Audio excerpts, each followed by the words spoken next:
Sir, Bhajpa दावा कर रही है 400 पार और विपक्षी पार्टियां कह रही हैं 300 हमारे पास आंकड़ा होगा। तो दोनों के बीच में पॉसिबिलिटीज क्या है, 400 पार या फिर 300 की बात जो विपक्षी पार्टियां कर रही हैं, किस तरह की पॉसिबिलिटीज हैं? देखो, बेसिक पॉसिबिलिटी इस बात की है, एक तय करना है कि देश का नेतृत्व किसे सौंपें, वो कौन लीडर है देश को आगे बढ़ा सकता है। उस लीडरशिप में अगर देखा जाए तो नरेंद्र मोदी के अलावा कोई दूसरा व्यक्ति सामने नहीं दिखाई देता है। और इस चिंता के साथ में कि देश का नेतृत्व किसे सौंपें, हम संभावनाओं पर विचार कर सकते हैं। लेकिन सबसे बड़ी संभावना पे विचार करने से पहले एक बात जो कहना बहुत ज़रूरी है, वो ये है, हमारा जो आकलन है, irrespective of numbers, Modi is all set to take over the oath for the third time as the prime minister of the country.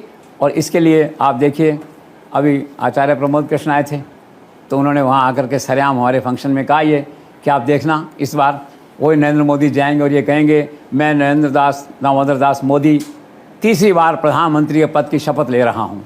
आकलन है लोगों का अपना अपना, लेकिन चिंता ये भी है कि देश का नेतृत्व किसे सौंपें। अगर ऐसा नहीं हुआ तो इन सारी चिंताओं के माहौल में ही हम संभावनाओं पे विचार कर रहे हैं। And this is all academic discussion. चुनाव हो चुका है, इन ए वे 90% चुनाव हो चुका है। तो पहली संभावना 400 जिसे हम मानते हैं, मोदी भी जानते हैं, हम भी जानते हैं, ठीक है ना। इट्स ए मोरल बूस्टर, ये कोई ग्राउंड रियलिटी नहीं है। आज की तारीख में 400 is not a ground reality. लेकिन चमत्कार होते हैं मोदी के जीवन में। चमत्कार हुआ, मालूम पड़ा कि 402 आ गए, वो तो एक्सेप्शन है, ठीक है। लेकिन अदरवाइज 400 की बात यहीं ख़त्म है। But Modi is the prime minister in this range. अब नेक्स्ट आ जाइए उसके बाद में, तो फेवरेबल जो आंकड़ा चल रहा है 300 से 325, ठीक है, very nice. Modi is again the prime minister. ये मैं अकेले बीजेपी की बातें कर रहा हूँ, एक्सक्लूडिंग एनडीए, ठीक है। फिर उसके बाद में आ जाइए 275, 270 और 300 के बीच में, ठीक है, again Modi is the prime minister. और 5-7 कम पड़ेंगे तो एनडीए है ना 30 सीटों के साथ में, लगभग 30-35, तो Modi is again the prime minister. Fourth अब आ जाइए 252 अबव जो है ये। तो अब लोग सवाल उठाते हैं, और 250 की धारणा, मैं उन सब धारणाओं की व्याख्या कर रहा हूँ जो देश के लोगों के मन में हैं, मन में जो सवाल हैं उनका उत्तर दे रहे हैं हम, कि क्या क्या संभावना क्या क्या हो सकती है। और हर संभावना का अंत जाके अल्टीमेटली मोदी पे होता है।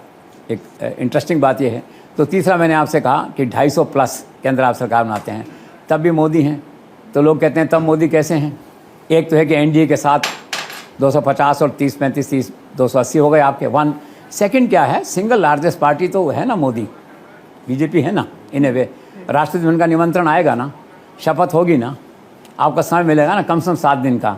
और 7 दिन में मोदी अमित शाह क्या कर सकते हैं सारा देश जानता है, उनकी क्षमता देख चुका है वो। सब पार्टियां नतमस्तक होती हैं।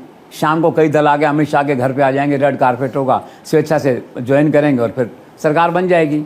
तो प्रश्न कहने का है कि जो लोग मन में अगर आकांक्षा लेके बैठे हैं विपक्ष के या कांग्रेस के या टीएमसी के किसी के कि 250 से मोदी नहीं आएगा, तो वो भूल कर रहे हैं।